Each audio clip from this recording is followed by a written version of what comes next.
మిమ్మల్ని ఎవరు ఎంత అవమానించినా కూడా మీరు తొందరపడి ఏమీ కూడా అనకండి. ఎందుకంటే మిమ్మల్ని విమర్శించే వారందరూ కూడా అసూయ గలవారే అని తెలుసుకోండి. దేనినైనా మనం సాధించాలి అనే దృఢ సంకల్పం మీలో ఉన్నంత వరకు మిమ్మల్ని ఎవరూ ఆపలేరు. మోసం ఇంకా నమ్మక ద్రోహం,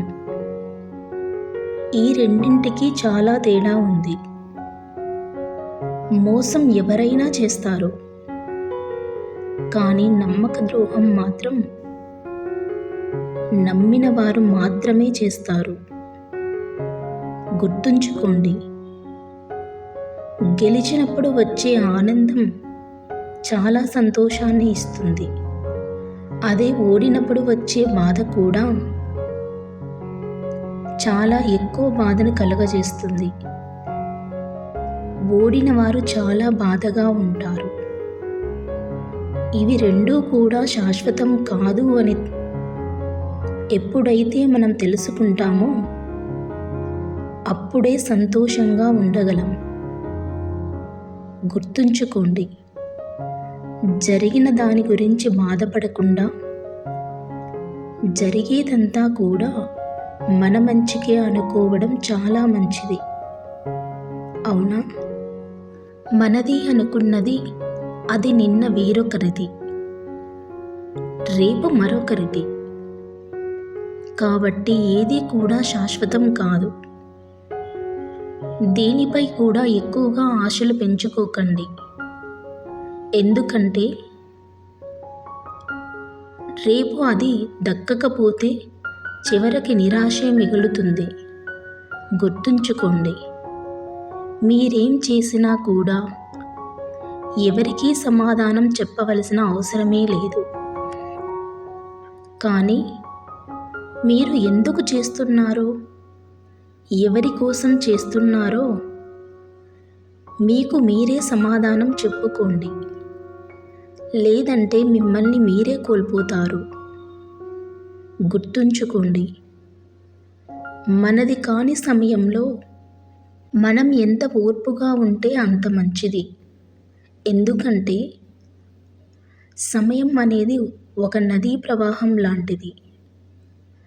మనం ఒకే ప్రవాహంలోని నీటిని ఒకసారి మాత్రమే తాకగలం.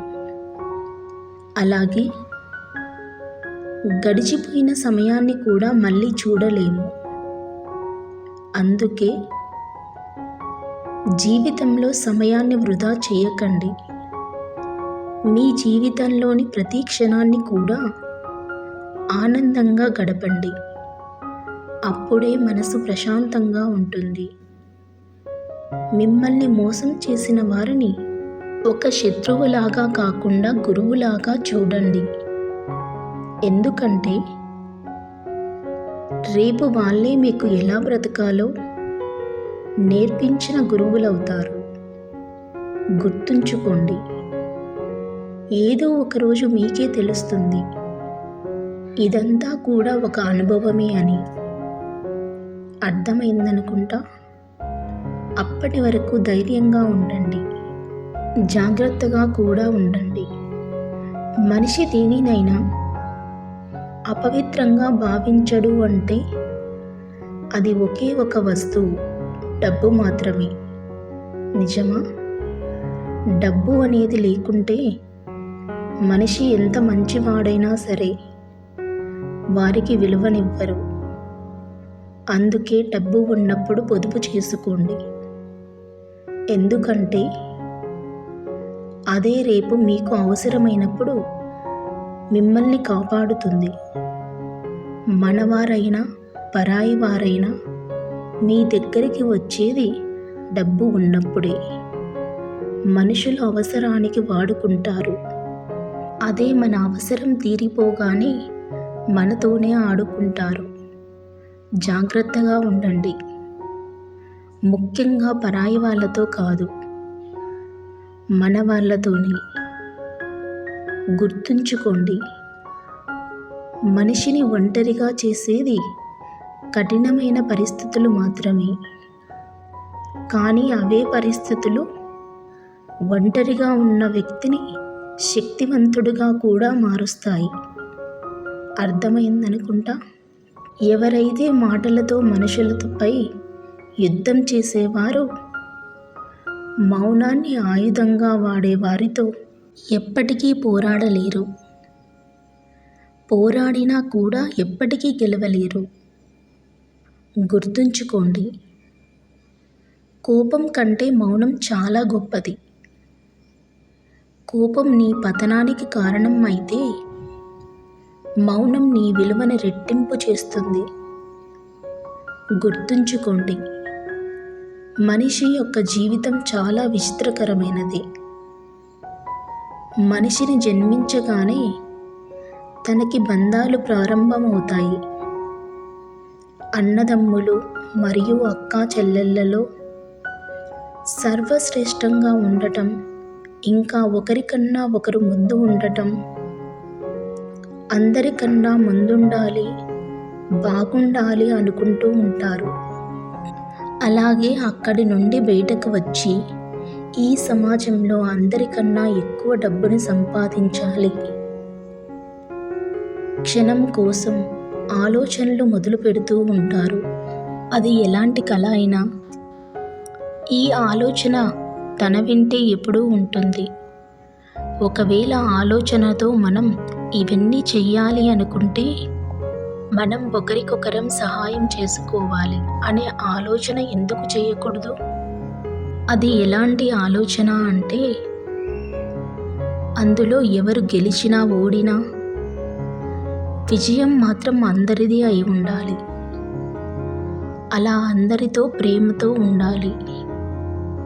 ఇలానే ఆనందాన్ని కూడా పంచుతూ ఉండాలి.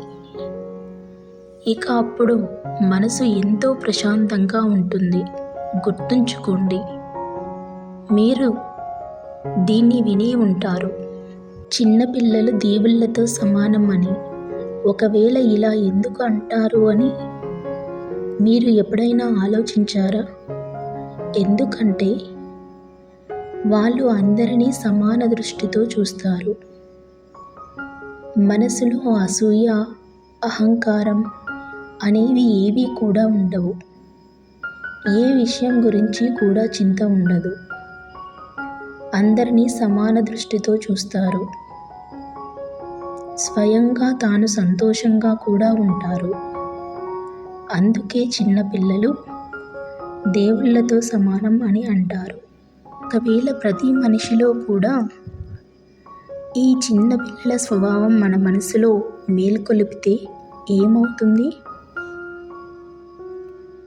వాళ్ళు కూడా దేవుళ్ళే అవుతారు. కాబట్టి మీరు కూడా మారచ్చు.